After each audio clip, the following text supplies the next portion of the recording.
He's a bitter man.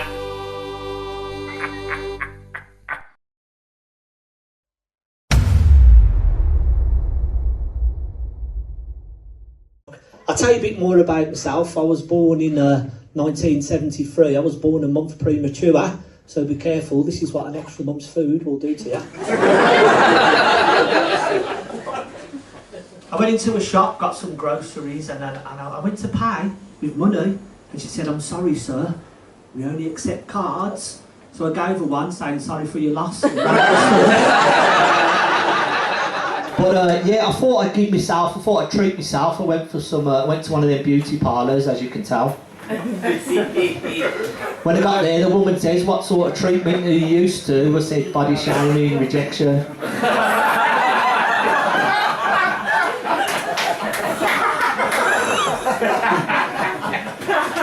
She says, "After this, you'll be unrecognisable." I thought, thank fuck for that, I can't afford to pay her.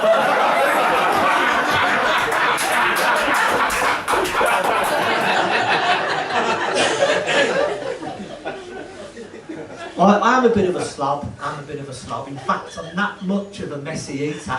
I'm the only person in the country whose vacuum's got type 2 diabetes.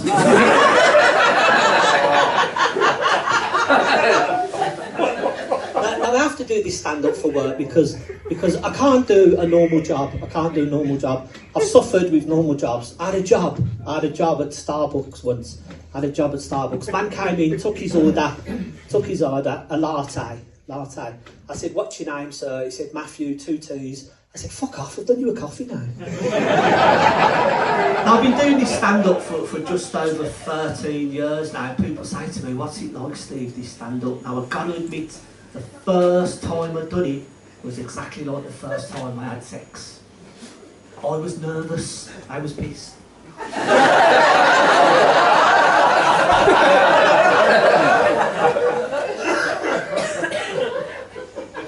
I paid for them to be there.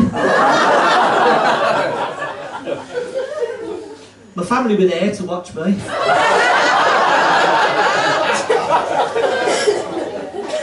I thought I was going great and I wasn't even in yet. Then after about a minute, somebody shouted, "Get off your shit." So Grandad was a war hero, bless him. He was a fantastic fella.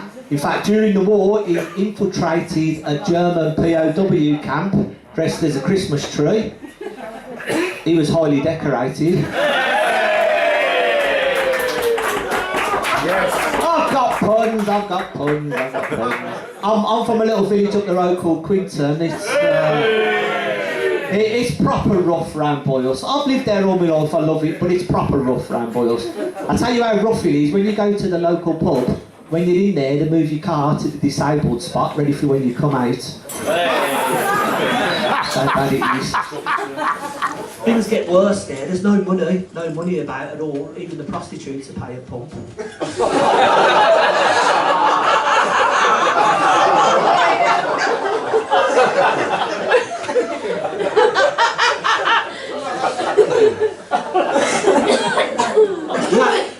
We had a knife amnesty the other month, and all people did was take stone and cutlery back to the Toby Carvery.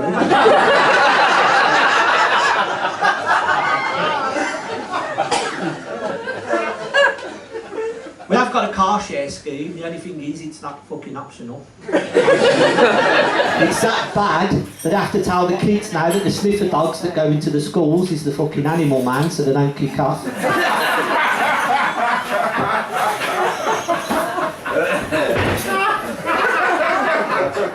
Crime's getting that bad now, we've got to drive through magistrates' courts. You go to the second window for sentencing. I'll tell you a bit more about myself. I've been proving people wrong all my life. They used to say things like, "He'll never eat all that." Well, I fucking did.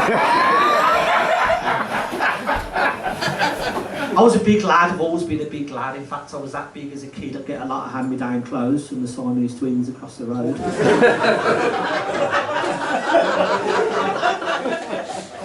Do you remember when someone come up to you and put a buttercup under your chin and go, "Do you eat butter? Do you eat butter?" Do you remember that? When I'm in the playground and this girl comes running up to me, she goes, "Doddy, do you eat butter?" I says, well, I'm 9 and I'm fucking 17 stone.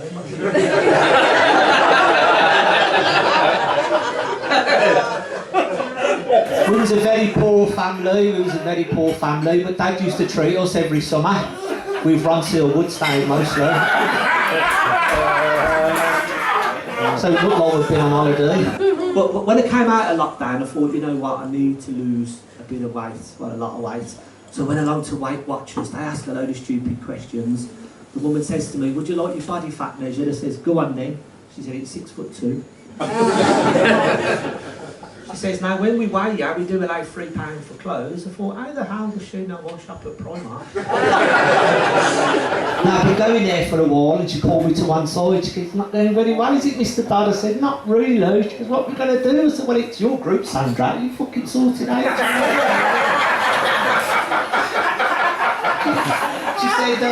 She said, how do you feel like? She said, how do you feel like AIDS for diets? I said, well, it's a bit fucking drastic, but I'm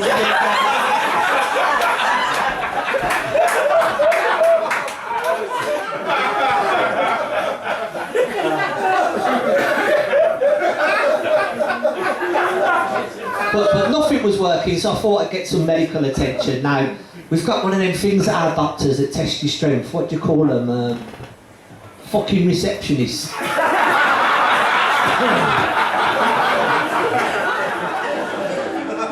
I did actually get to see the doctor in the end, and he put me on this exercise on prescription. Basically, it's a note saying the fat kid's got to do PE. So went along to the gym for the induction, met the fella there, big 6'2", permatan, 6-pack, fucking knobhead, Chad.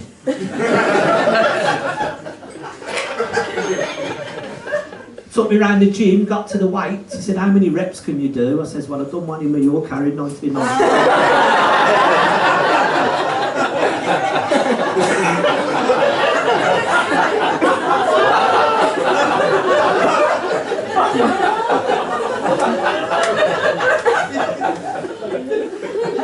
He said, how do you plan your meals? Says, have a look out the window. If there's a queue at the chip shop, I'll leave it 10 or 15 minutes.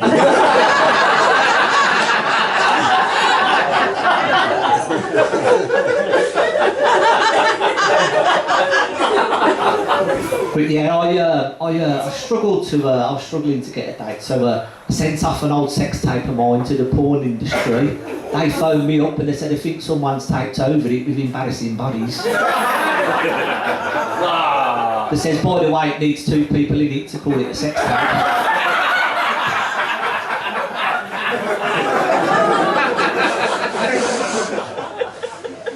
I thought I'd give the old traditional dating game a go, so when I joined a dating agency on the high street and they asked a load of stupid questions, the woman said, what's your first date preference? I said, oh, Swedish twins, a mixed grill and home for match of the day. She said, what made you stop seeing your last girlfriend? I said, a fucking restraining order. She said, where do you see yourself in 3 to 4 years? I said, depending on the court case, I'd like to think an open prison. And when I met this girl, I said, where would you like to go? She said, will you take me to Marco Pierre's restaurant? I thought, great, the most expensive fucking restaurant out there. So I pulls up in my little Peugeot at Marco Pierre's, throws me keys to the man on the door. He said, I'm sorry sir, we don't do valet parking. I said, I know, it's a down payment on a French omelette.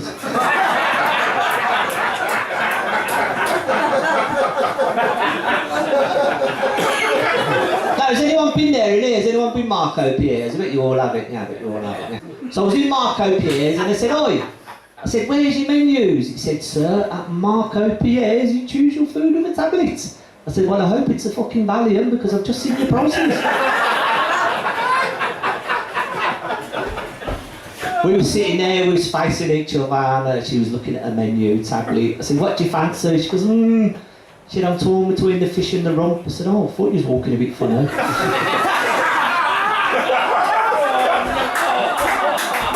Takes a while to sit through that one goes on